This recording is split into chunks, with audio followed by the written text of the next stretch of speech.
Hello అండి అందరికీ. అందరూ ఎలా ఉన్నారు? నేనైతే చాలా బాగున్నానండి. నేను ఇక్కడ చూడండి మీకోసం ఒక కొబ్బరి లడ్డు ఎలా చేయడం అనేది ఒక రెసిపీ తెచ్చేసాను. చూడండి ఎలా చేయాలనేది ఇక్కడ చూపిస్తున్నాను. ఈ కాలం కార్తీక మాసంలో చాలామంది కొబ్బరికాయలు టెంపుల్కి వెళ్ళి కొడుతూ ఉంటారు కదండి. సో వేస్ట్ అయిపోతూ ఉంటుంది. దట్టు ఎండబెట్టినా కూడా ఎండకపోవచ్చు, ఎందుకంటే చలికాలం కాబట్టి బాగా. సో పాడైపోకుండా ఇలా అయితే చూడండి ఫ్రిడ్జ్లో ఫ్రిడ్జ్లో పెట్టేసి చట్నీలకు వాడుకున్న వాళ్ళు వాడుకోవచ్చు.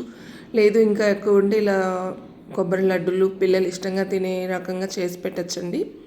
చూడండి ఇలా నేనైతే చిన్న చిన్న ముక్కలుగా కట్ చేసుకున్నాను. ఫస్ట్ కొబ్బరిని ఇలా గ్రైండ్ చేసుకున్నాను మిక్సీ జార్లో వేసేసి. చూడండి కొబ్బరి పొడి లాగా చేసుకున్నా. ఇక్కడ చూడండి ఇంకా బెల్లం పొడి తీసుకున్నానండి. ఇక్కడ నేను బెల్లం క్వాంటిటీ అనేది 1 కప్పు కొబ్బరి పొడి అయితే 3/4 కప్పు బెల్లం తీసుకున్నానండి. సో ఇక్కడ బెల్లంకి నేనైతే ఎక్కువ వాటర్ వేయలేదండి, ఎందుకంటే ఎక్కువ వాటర్ వేస్తే మనకు పాకం రావడానికి చాలా లేట్ అవుతుంది. జస్ట్ ఇది మెల్ట్ అయిపోతే సరిపోతుందండి. ఎక్కువ పాకం కూడా రానక్కర్లేదు. తక్కువ వాటర్ వేసామంటే జస్ట్ ఆ బెల్లం అంతా కరిగిపోతే సరిపోతుంది. ఎక్కువ పాకం కూడా అక్కర్లేదు. చూడండి ఇలా మెల్లగా సిమ్లో పెట్టుకొని చేసుకోవాలండి. ఈ ప్రాసెస్ అంతా హైలో పెడితే బర్న్ అవుతుంది, సో టేస్ట్ మారిపోతుందండి. ఇక్కడ చూడండి ఇలా చేసేసుకున్నాను. నేను ఇలా కలుపుకుంటూ ఉన్నాను. ఇలా కలుపుతూ కొంచెం మెల్ట్ అయ్యేంత వరకు బాగా కలుపుకోవాలండి. నేను ఇక్కడ హైలో పెట్టాను కాబట్టి కొంచెం అలా స్మోక్ వస్తుంది. చూడండి సిమ్లో పెట్టేసుకోవాలి. ఇంకా బాగా బెల్లం కరిగి బురగలు చూడండి ఇలా వచ్చేంత వరకు కలుపుకుంటూ ఉండాలండి. స్లో ప్రాసెస్ ఇది, చాలా ఓపిక్గా చేసుకోవాలి.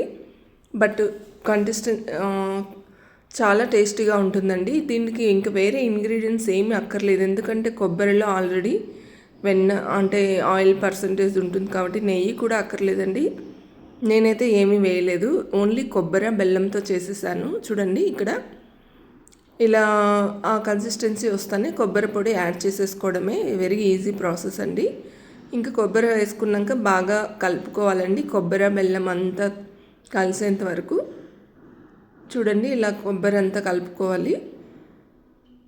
బెల్లం కొబ్బరి అంతా బాగా కలిసేంత వరకు కలుపుకుంటూ మెల్లగా స్లోగా కలుపుకుంటూ సిమ్లో పెట్టుకొని చేసుకోవాలండి. ఇదంతా అక్కడక్కడ నాకు కొబ్బరి అట్లే ఉండిపోయిందండి. నో ప్రాబ్లం నాకు, ఎందుకంటే నేను బాగా గ్రైండ్ అవ్వలేదు, ముక్కలుగా ఉంది. సో నో ప్రాబ్లం, అది తీసుకొని తినేయచ్చు, లేదంటే అట్లే పెట్టేసుకోవచ్చు.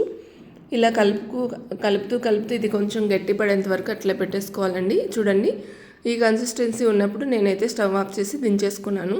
సో ఇది కొంచెం అట్లే పెట్టామంటే మెత్తగా కొంచెం సాఫ్ట్గా ఉంటుందండి వేడిగా ఉన్నప్పుడు. సో తర్వాత అయితే చల్లారిపోతుందండి.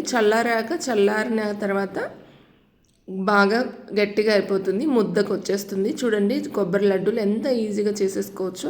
వేడి మీద అయితే అస్సలు లడ్డు కట్టద్దండి, ఎందుకంటే చేయి కాలుతుంది. సో ఇలా చల్లార్చుకొని లడ్డూలాగా చుట్టేసుకుంటే రెడీ అయిపోయినట్టే అండి కొబ్బరి లడ్డూలు. చాలా సింపుల్గా ఈజీగా అయిపోయే రెసిపీ అండి ఇది. చూసారా ఎంతో టేస్టీ అండ్ హెల్దీ ఫుడ్ అండి ఇది లడ్డు. పిల్లలకు కూడా చాలా ఇష్టపడతారు, పెద్దవాళ్ళకు కూడా చాలా హెల్దీ.